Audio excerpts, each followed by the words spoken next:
Hello friends, welcome to one சிறப்பு சமையல். இன்னைக்கு ஹெல்தி அண்ட் டேஸ்டி கொத்தமல்லி சட்னி ஜஸ்ட் 5 மினிட்ஸில் குவிக்காக எப்படி ரெடி பண்ணலான்னு பார்க்கலாம். அதுக்கு ஒரு பாத்திரத்தில் எண்ணெய் சேர்த்துட்டு எண்ணெய் சூடானதுக்கு அப்புறமா 1 ஸ்பூன் கடலைப்பருப்பு, 1 ஸ்பூன் உளுந்தம்பருப்பு சேர்த்து நல்லா வறுபட்டதுக்கு அப்புறமா அதில் ஒரு சின்ன நெல்லிக்காய் சைஸ் புளி, ஒரு துண்டு இஞ்சி, 3 பச்சை மிளகாய், 10 சின்ன வெங்காயம் கட் பண்ணி வச்சிருக்கிறது எல்லாமே சேர்த்து இந்த அளவுக்கு வதக்கி விட்டுறலாம். இப்போ இது கூடவே 3 ஸ்பூன் அளவுக்கு துருவன தேங்காய் சேர்த்துட்டு நல்லா கலந்து விட்டுறலாம்.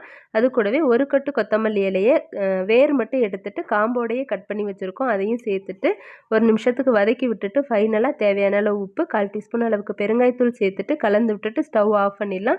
ஆஃப் பண்ணிவிட்டு நல்லா ஆற விட்டுடலாம். அது ஆறுனதுக்கு அப்புறமா ஒரு மிக்சர் ஜாரில் சேர்த்துட்டு கொஞ்சமாக தண்ணி சேர்த்து சட்னி பதத்துக்கு அரைச்சி எடுத்துக்கலாம். அரைச்சி எடுத்ததுக்கப்புறமா ஒரு தாளிப்பு கொடுத்துடலாம். எண்ணெய், கடுகு, காஞ்ச மிளகாய், கருவேப்பிலை தாளிச்சிட்டு எடுத்துடலாம். அவ்வளோதான். இப்போ நம்மளோட ஹெல்தி அண்ட் டேஸ்டியான கொத்தமல்லி சட்னி ரெடி. இது இட்லி, தோசை, சாதம் எல்லாத்துக்கூடயுமே ரொம்ப நல்ல காம்பினேஷனாக இருக்கும்.